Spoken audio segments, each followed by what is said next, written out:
উচ্চ আদালতের নিষেধাজ্ঞা থাকা সত্ত্বেও ঢাকা ময়মনসিংহ মহাসড়কের ভালুকা অংশে চলাচল করছে অটোরিকশা। এতে প্রতিদিনই ঘটছে ছোট বড় দুর্ঘটনা, বাড়ছে যানজটের তীব্রতা।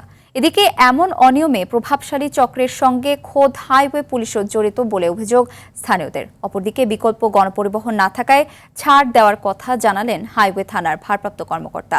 ময়মনসিংহের ভালুকা থেকে মোহাম্মদ আল আমিনের রিপোর্ট, জানাচ্ছেন লামিয়া তানজিন মাহমুদ।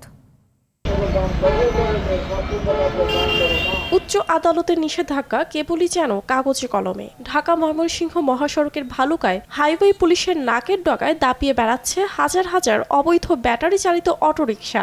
এতে প্রতিদিনই ছোট বড় দুর্ঘটনায় ঝরছে রক্ত আর পাল্লা দিয়ে বাড়ছে যানজট। চালকদের দাবি, প্রতি মাসে গাড়ি প্রতি ১.৫ থেকে ৩ হাজার টাকা পর্যন্ত চাঁদা দিয়ে মহাসড়কে গাড়ি চালান তারা। তবে ভয়ে এ চাঁদাবাজদের বিষয়ে মুখ খুলতে চান না তারা।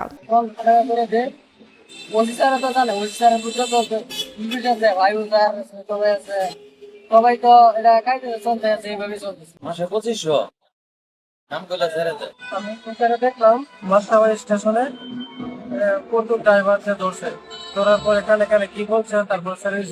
এদিকে পর্যাপ্ত বিকল্প গণপরিবহন না থাকায় মহাসড়কে অটোরিকশার চলাচল বন্ধ করা যাচ্ছে না বলে দাবি পুলিশের। সেগুলোর বিরুদ্ধে প্রতিনিয়ত আমরা প্রসিকিউশন মামলা এবং রেকারিং করে যাচ্ছি। গার্মেন্টসের এই 3 হুইলারের কর্মী যাতায়াত করে, এই কারণে অটোরিকশা নিয়ন্ত্রণ সম্ভব হচ্ছে না। উচ্চ আদালতের নির্দেশকে বৃদ্ধাঙ্গুলি দেখিয়ে মাসোহারা বাণিজ্যের পকেট ভারী করা এবং সাধারণ মানুষের জীবনকে ঝুঁকিতে ফেলা কতদিন চলবে জানতে চান ভালুকাবাসী।